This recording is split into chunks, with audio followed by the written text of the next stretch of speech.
الشيطان الرجيم بسم الله الرحمن الرحيم واذكروا إذ أنتم قليل مستضعفون في الأرض تخافون أن يتخطفكم الناس فآواكم وأيدكم بنصره ورزقكم من الطيبات لعلكم تشكرون يا أيها الذين آمنوا لا تخونوا الله والرسول وتخونوا أماناتكم وأنتم تعلمون واعلموا أنما أموالكم وأولادكم فتنة وأن الله عنده أجر عظيم صدق الله العلي العظيم وصدق رسوله النبي الكريم ونحن على من الشاهدين والشاكرين والحمد لله رب العالمين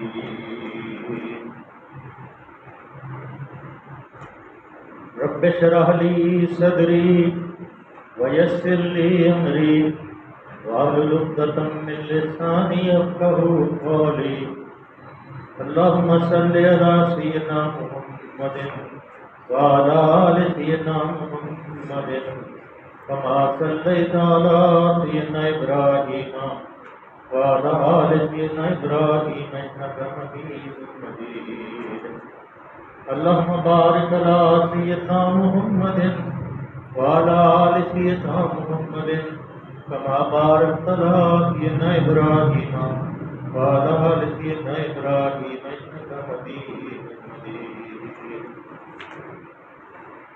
معزز حضرات، آپ کے اکثر لوگ ماشاءاللہ الحمدللہ کثرت سے لوگ تشریف فرما ہیں، وہ روزانہ ہی شامل ہوتے ہیں۔ سورہ انفال پڑھی جا رہی ہے اور سورہ انفال کا پہلے دباچہ بیان گزارش کر دی گئی تھی کہ کن حالات میں کیوں نازل کی گئی ہے، اور کل جو بڑا اہم مضمون تھا وہ بیان کر دیا گیا تھا کہ یہ جو فتنے ہیں، بنیادی فتنے، مصیبتیں، مشکلیں، وبائیں جو آ رہی ہیں، یہ ایک جگہ محدود نہیں رہیں گے، بلکہ جب اس سے اعراض کیا جائے گا اور اس کو روکنے کی جدوجہد نہیں کی جائے گی تو پھر یہ فتنے سارے کوئی پانی کے اندر سرایت کریں گے، کوئی ہواؤں کے اندر سرایت کریں گے، کوئی معاشرے کے اندر سرایت کریں گے، اور پھر جو فتنہ ہے، جو یا گندگی ہے یا جہالت ہے، وہ ایک جگہ کے اوپر جامد نہیں رہے گی، بلکہ وہ سارے معاشرے کو اور پھر سارے شہر کو، پھر سارے ملک کو اپنی لپیٹ میں لے لے گی۔ اس لیے اللہ تعالیٰ کی ذات کریم نے تمام مسلمانوں کی یہ ذمہ داری لگائی ہے کہ ہر مسلمان جو ہے کل مسئول کل راعٍ، ہر مسلمان جو ہے وہ ذمہ دار ہے اور اس نے اپنی ذمہ داری کا حساب دینا۔ اس لیے یہ جو وبائیں پھیل رہی ہیں، یہ جو فتنے پھیل رہے ہیں، بیہودگی کا فتنہ ہے، جہالت کا فتنہ ہے، بے راہ روی کا فتنہ ہے، دین سے بغاوت کا سب سے بڑا جو فتنہ ہے، دین سے بغاوت کا فتنہ ہے، والدین کی نافرمانی عام ہو رہی ہے، تعلیم و تربیت اس قسم کی ہو رہی ہے کہ جو آنے والی نسل ہے، علماء نے کہا تعلیم کے تعداد میں ڈال اس کی خودی، جو ہو جائے نرم تو جدھر چاہے اسے ہو، اس کی تعلیم جو ہے اس کو تبدیل کر دی، تعلیم تبدیل کر دی گئی ہے، تعلیم تبدیل کر دی گئی ہے، اور تعلیم تبدیل کرنے کی وجہ سے آج علم جو ہے وہ مفقود ہو رہا ہے، اور جہالت جو ہے، گندگی جس کو اللہ نے فرمایا ہے، وہ جتنی بھی نافرمانیاں ہیں وہ گندگی سے اللہ نے تشکیل دی ہیں، وہ تمام عام ہو رہی ہیں اور اس کے ہم بھی ذمہ دار ہیں، لیکن تاب مقدور ہمیں کوشش کرنی چاہیے. تاب مقدور علاج کیا لیکن اب مرض بڑھتا گیا، جو علاج ہوتا ہے مرض بڑھتا جاتا ہے، اس لیے کہ جو حکمران ہیں، جو صاحب اقتدار ہیں، جن کے پاس اختیارات ہیں، وہ چاہتے ہیں کہ اس قوم کی کشتی جو ہے وہ بیچ منجدار کے ڈبو دی جائے، اور قوم کو پہلے ہی بتا دیا گیا ہے کہ تم کس امت کے ثبوت ہو، کس محمد صلی اللہ علیہ وسلم، کس پیغمبر کی تم امت ہو. آج اللہ نے فرمایا ہے، پھر آخر میں اللہ نے یہ بھی فرما دیا تھا، وَاعْلَمْ. جیسے آخر تنگ پڑ جاتا ہے نا، جب سبق بچہ یاد نہیں کرتا تو پھر اس کو تنبیہ ہوتی ہے، مار بھی پڑتی ہے، تو اللہ نے فرما دیا تھا وَاعْلَمُوا أَنَّ اللَّهَ شَدِيدُ الْعِقَابِ. اگر تم یہ کام نہیں کرو گے تو جان لو، اچھی طرح سمجھ لو کہ اللہ جو ہے سخت سزا دینے والا. پہلی قوموں کے اوپر جو سخت سزائیں آئیں وہ آپ کے سامنے ہیں، اور اب اس قوم کے اوپر اس کا چین، اس کا سکون برباد کر دیا گیا.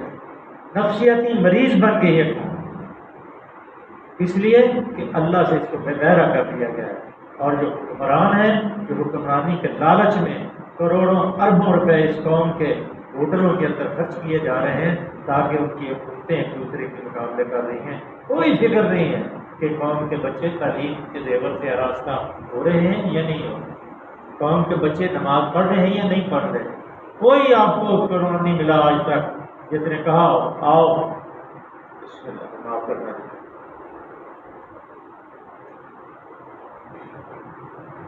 کہ قوم کو اللہ کی فرما برداری کے اندر اپنی زندگی کو بسر کرنا ہے. صرف جو مذہبی تہوار ہوتے ہیں ان کے اوپر یہ پیغام دیا جاتا ہے کہ بڑے مذہبی جوش و خروش سے عید منائیے. غلاموں کی عید کیا ہوتی ہے؟ ہماری کیا عید ہے؟ ہمارا دین مغلوب ہے، ہمارا کلمہ مغلوب ہے، ہمارے علماء مغلوب ہیں، ہماری قوم مغلوب ہے. ہماری کیا عید ہے؟ ہمیں تو ہر وقت رونا چاہیے اور اللہ سے گریہ اور ندا کرنی چاہیے کہ اللہ ہمیں اس غلامی سے نجات دے. اسی لیے تو اللہ نے فرمایا تھا، پیچھے ہم نے پڑھا ہے کہ اللہ ہمیں اس غلامی سے نجات دے دے. اللہ کی حکومت ہو، اللہ کی عدالت ہو، اللہ کی فوج ہو. اللہ کی حکومت جو ہے کوئی تعصب کے اوپر نہیں، کسی کی نہیں، کسی نسل کی حکومت نہیں، کسی معاشرے کی حکومت نہیں، کسی جتھے کی حکومت نہیں، بلکہ اللہ کی حکومت. اللہ کی حکومت کیا ہے؟ آپ انصاف کے اوپر ہو، اور اللہ انصاف کرنے والوں کو واللہ یحب المقسطین، اللہ انصاف کرنے والوں کو انصاف. اس لیے آج اللہ نے فرمایا ذرا یاد کرو صحابہ کرام کو جو اس وقت تنازع پیدا ہو گیا تھا مال غنیمت کے اوپر، وَاذْكُرُوا إِذْ أَنْتُمْ قَلِيلٌ. تم تھوڑے تھے، اللہ کے رسول اکیلے ہی غار حرا سے نکلے تھے، اکیلے پریشانی کے عالم میں، کہ اللہ نے کہہ دیا یا ایھا المزمل قم اللیل الا قلیلا. اب لپیٹ کے سونے کا ٹائم ختم ہو گیا ہے. اب یہ کمبل جو اوڑھ کے سونا تھا یا ایھا المدثر، اب یہ آرام چین ختم. دل کو کبھی بے قراری کے عالم میں آپ گھومتے تھے، کبھی اس گھر میں، کبھی اس گھر میں، کبھی اس گلی میں، کبھی اس مجلس میں، کبھی اس پہاڑی میں، کبھی اس گھاٹی میں. اور رات کو اللہ کہتا تھا قم اللیل الا قلیلا نصفہ وانقص منہ قلیلا.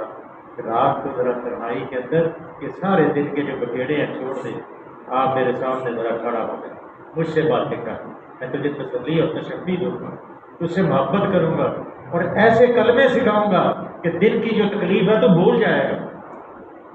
اور یہ جو تجھے تانے دیتے ہیں وَذَرْنِي وَالْمُكَذِّبِينَ أُولِي النَّعْمَةِ وَمَهِّلْهُمْ قَلِيلًا. ان کو چند دن کے لیے چھوڑ دے، تھوڑی سی زندگی ہے، المتاع دنیا قلیل، پھر اس کے ساتھ میں کیسے نپٹوں گا تو دیکھ لے گا.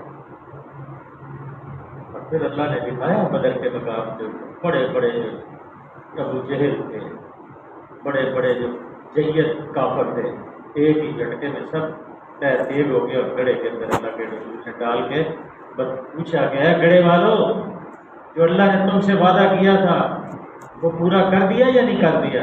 جو مجھ سے وعدہ اللہ نے کیا تھا وہ پورا کر دیا. صدیق اکبر رضی اللہ تعالیٰ نے پوچھا اللہ کے رسول یہ آواز سنتے ہیں؟ کہا ہاں یہ تم سے زیادہ سنتے ہیں لیکن جواب نہیں دے سکتے۔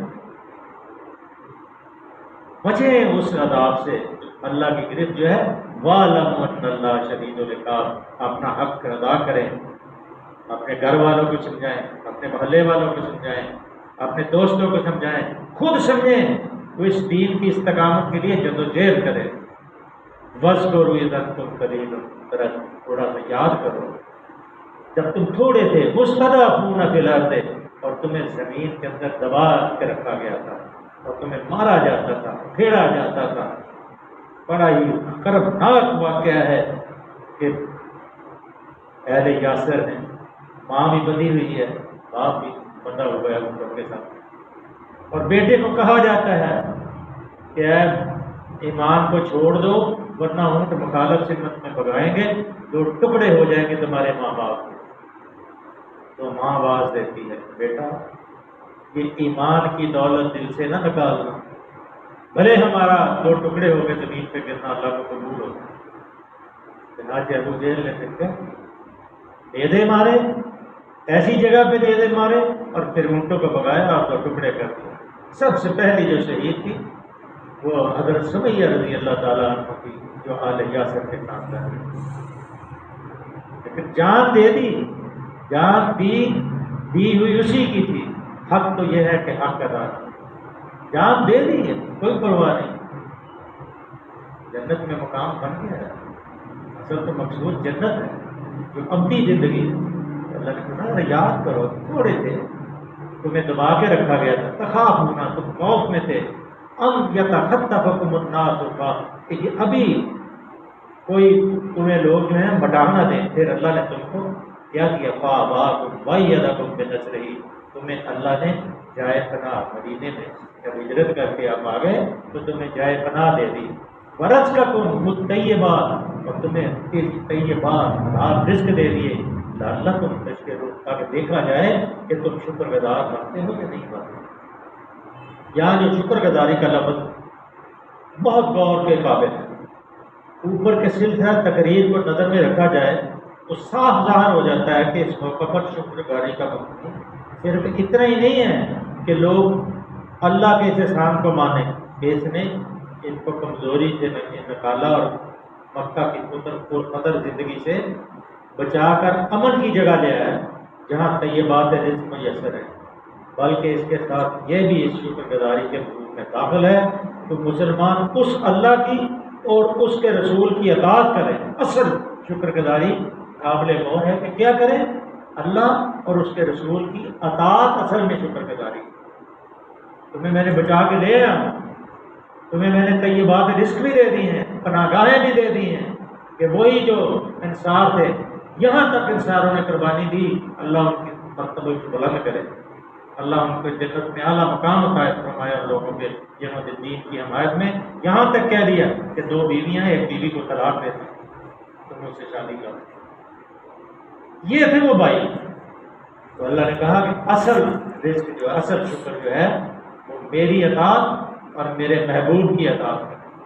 وَإِن كُنتُمْ تُحِبُّونَ اللَّهَ فَاتَّبِعُونِي يُحْبِبْكُمُ اللَّهُ، اگر تم چاہتے ہو کہ میں تم سے محبت کروں تو کیا کرو، میرے محبوب کی اطاعت، میرے محبوب کی تابعداری کرو، جہاں پاؤں رکھے وہاں پاؤں رکھو، جہاں ہاتھ رکھے وہاں ہاتھ رکھو، دین کے لیے پتھر کھائیں کھاؤ، دین کے لیے گلے میں رسی ڈلوائی ہے ڈلوائی ہے، بدر کے مقام پہ کھڑے ہیں جائیں کھڑے ہو، جاؤ احد کے اندر جنگ کرو، باپ کے گھروں میں نہ جاؤ بلکہ لوگوں کے دروازے کھٹکھٹاؤ، لوگوں اللہ سے ڈر جاؤ، لوگوں اللہ سے ڈر جاؤ، اللہ کا عذاب بڑا سخت ہے۔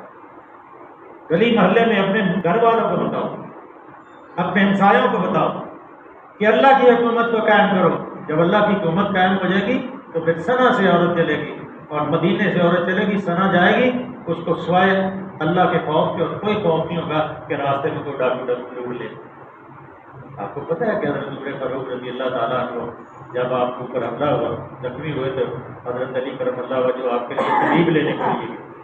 جب طبیب لینے کے لیے گئے تو طبیب واپس آ رہے تھے لے کے طبیب کو، تو راستے میں دیکھا ایک بکریاں جو ہیں کسی اور شخص کی ہیں اور وہ کسی کے کھیت میں کھانا وہ چل رہی ہیں۔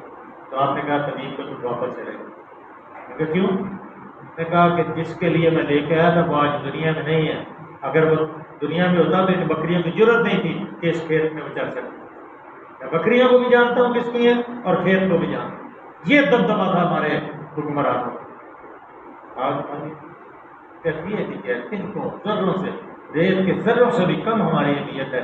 پورے عالم اسلام کے اندر ڈکٹیٹروں کی حکومت ہے. اللہ سے دعا کریں کہ اللہ ہمیں عادل حکمران عطا فرمائے.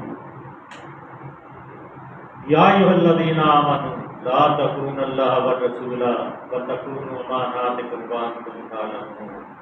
اے ایمان لانے والوں، جانتے بوجھتے اللہ اور اس کے رسول کے ساتھ خیانت نہ کرو، اپنی امانتوں میں غداری کے مرتکب نہ ہو، اور جان رکھو کہ تمہارے مال اور تمہاری اولاد وَاعْلَمُوا أَنَّمَا أَمْوَالُكُمْ وَأَوْلَادُكُمْ فِتْنَةٌ وَأَنَّ اللَّهَ عِندَهُ أَجْرٌ عَظِيمٌ. جان لو، سمجھ لو، اللہ کے اور رسول کے ساتھ جو ذمہ داریاں تمہیں دی جا رہی ہیں، جو کامن ٹرسٹ جیسے حکومت کے عہدے مل جاتے ہیں لوگوں کو، تو حکومت کے عہدے لے کے جان بوجھ کے بے ایمانی نہ کرو. غریب تر ہوتا جا رہا ہے اور امیر تر ہوتا جا رہا ہے. سود کے نظام کو پھڑکنے کے لیے پورا پروٹیکشن دیا جا رہا ہے. صبح اگر آپ کے پاس ₹1,00,000 تھا، اب آپ کے پاس 90,000 اس رہ گئے، اس کی ویلیو 90,000. کل پتہ نہیں کیا ہوگا. وہی زمین جو 5,000 روپے مرلہ تھی آج 20,000 روپے مرلہ اس لیے ہو گئی ہے کہ آپ کے روپے کی ویلیو ختم ہو. وہی چنے کی دال 10-12 کلو بکتی تھی، آج دیکھیں اس کی کیفیت. وہی گھی جو 80-90 روپے کلو تھا، 650-700 روپے. اللہ نے چیزوں سے برکت کھینچ لی ہے، اس لیے کھینچ لی کہ ہم نے اللہ کو چھوڑ دیا، اللہ نے ہمیں چھوڑ دیا. اگر ہم اللہ کو پکڑ لیں گے تو ہمیں کسی چیز، اللہ فرماتے ہیں جان بوجھ کر لا تخونوا اللہ ورسول، اللہ اور اس کے رسول کے ساتھ بددیانتی نہ کرو. وعدہ کیا ہے تم نے، کیا وعدہ کیا؟ الست بربکم، کیا میں تمہارا رب نہیں؟ قالوا بلی لا ينقضون عہد اللہ من بعد میثاقہ. پھر ہم نے عہد پکا کیا جب ہم نے پیدا ہوئے اور پیدا ہونے کے بعد. اور ایک کان میں ہمیں اذان دی گئی، ایک کان میں ہمیں اقامت کہی گئی، اور ہمیں خوشخبری سنائی گئی کہ تم خوش ہو جاؤ کہ تم مسلمان کے گھر میں پیدا ہو. اور ہم نے اس سے بددیانتی کی، اللہ کی حکومت کا انکار کیا. ہم نے کہا تھا کہ پاکستان کو بنائیں گے، لا الہ الا اللہ کی یہاں حکومت ہوگی، نہ کوئی بڑا ہوگا نہ چھوٹا ہوگا، انصاف ہوگا. تو اللہ فرماتے ہیں لا تخونوا اللہ سے اور اس کے رسول سے اور خیانت نہ کرو، اپنی امانتوں میں غداری کے مرتکب نہ ہو. وَأَنْتُمْ تَعْلَمُونَ، تمہارے مال تم جانتے ہو اچھی طرح. اور جان رکھو وَاعْلَمُوا أَنَّمَا أَمْوَالُكُمْ، جان رکھو تمہارے مال اور تمہاری اولاد. دو ہی چیزوں پہ آدمی بے ایمان ہوتا ہے، ایک مال بنانے، ایک حلال کی محبت میں بہہ جاتا ہے، پھر اس کو حلال حرام کی تمیز ختم ہوتی ہے. اللہ دونوں چیزوں کو بتاتا ہے. وَاعْلَمُوا، جان لو تمہارے مال، أَنَّمَا أَمْوَالُكُمْ تمہارے مال، وَأَوْلَادُكُمْ اور تمہاری جو اولاد ہے حقیقت میں سامان آزمائش ہے، پرچے ہیں. جو امتحان گاہ میں بیٹھ کے پرچے دینے، یہ دونوں چیزیں ہیں. ایک پرچے ہیں جائیداد، یہ بھی پرچے ہیں. اگر حلال پہ جاؤ گے تو اللہ بخش دے گا، حرام پہ جاؤ گے تو پھر پکڑ دو. تو اللہ فرماتے ہیں کہ وَاعْلَمُوا أَنَّمَا أَمْوَالُكُمْ وَأَوْلَادُكُمْ فِتْنَةٌ. یہ دونوں تینوں چیزیں جو ہیں یہ آزمائش ہیں، کہ یہ ساری اللہ تعالیٰ کے نزدیک فتنے ہیں، یہ آزمائش ہیں، یہ پرچے ہیں جو تمہارے سامنے رکھے گئے ہیں. ان کی محبت میں اللہ کی امانتوں میں خیانت نہ کرو کہ اب سب کرسی پہ بیٹھے ہو، جج کی کرسی پہ بیٹھے ہو اور انصاف کرو، اللہ کے حکم کے مطابق فیصلے کرو. چاہے ایک طرف تمہارا بھائی ہو، سورہ بقرہ میں آپ نے پڑھ لیا، ایک طرف باپ بھی ہو، جیسے حضرت علی کرم اللہ وجہ کا میں نے آپ کو قصہ سنایا تھا کہ آپ کی زرہ چوری ہو گئی اور ایک یہودی سے برآمد ہو گئی. قصہ قاضی شرح کے پاس سے لے گئے. جب قاضی کے پاس قصہ گیا تو آپ نے کہا تمہارے پاس کوئی گواہ ہے؟ علی سے کہا. جب آپ نے کہا کہ میرے پاس گواہ ہے، کہا کون سے گواہ ہیں؟ آپ نے کہا حسن اور حسین. آپ کی گواہی قبول ہے. ٹھیک ہے، اللہ کا، یہ اللہ کے حبیب صلی اللہ علیہ وسلم کا فرمان ہے، ہمیں پکا یقین ہے کہ اللہ کے رسول صلی اللہ علیہ وسلم کی زبان سے جو بات نکلی ہے وہ سچی ہے، اور وہی بات ہے جو اللہ نے کہی ہے کہ الحسن والحسین سیدا شباب اہل الجنہ، یہ بالکل سچ ہے قاری نے کہا، لیکن فقہ یہ کہتی ہے کہ باپ کے حق میں اولاد کی گواہی قبول نہیں، اس لیے فقہ یہودی کو دی گئی، اور یہودی اسی وقت عدالت میں کیا کرتا ہے؟ نعرہ تکبیر بلند کرتا ہے، کہتا ہے اشہد ان لا الہ الا اللہ واشہد ان محمد رسول اللہ۔ جہاں یہ نظام ہوگا اس کو دنیا کی کوئی طاقت شکست نہیں دے سکتی۔ یہ وَأَنَّ اللَّهَ، اور ان چیزوں کے بیک نہ جاؤ، اللہ کے پاس اندہ وجر الرزیم، اللہ کے پاس دینے کے لیے بہت بڑا بہت کچھ ہے، سارا کچھ چلا للہ ما فی السماوات۔ اس لیے میرے عزیزوں، اللہ سے ڈر کے زندگی گزر کرنے کی کوشش کریں، اپنے محلے میں، اپنے گھر میں، اپنے ہمسایوں کو، اپنے ملنے جلنے والوں کو اس قرآن کی طرف رہن دلائیں اور یاد دلائیں کہ تم کس قوم کے، کس امت کے فرد ہو، اس امت کی عظمت کو ذرا اپنے ذہن میں لا کے تو اپنی زندگی کو گزر دو۔ اللہ سے دعا ہے کہ اللہ کی ذات کریم ہمیں قرآن کو سمجھنے اور اس کے اوپر عمل کرنے کی توفیق عطا فرمائے۔ اللہم صلی وسلم علی عبدک و رسولک و حبیبک سیدنا محمد النبی الأمی وعلی آلہ وصحبہ وسلم۔ اللہ اس قرآن کی برکت سے ہمارے سینوں میں اللہ خوشحالی عطا فرمائے، اللہ کے قباضی کی لعنت سے ہمیں محفوظ فرمائے۔ اللہ جہاں جہاں دین کا کام جس انداز میں بھی ہو رہا ہے اللہ اس کو قبول فرمائے۔ اللہ جو لوگ یہاں تشریف لاتے ہیں اللہ ان کے مال جان میں برکت عطا فرمائے، اللہ ان کی حفاظت فرمائے، ان کے گھروں کی حفاظت فرمائے، یا اللہ جتنے بیمار ہیں سب کو شفا عطا فرمائے، آنے والے مسائل سے ہمیں محفوظ فرمائے۔ صلی اللہ تعالیٰ علیہ محمد و صحبہ اجمعین۔ جزاکم اللہ۔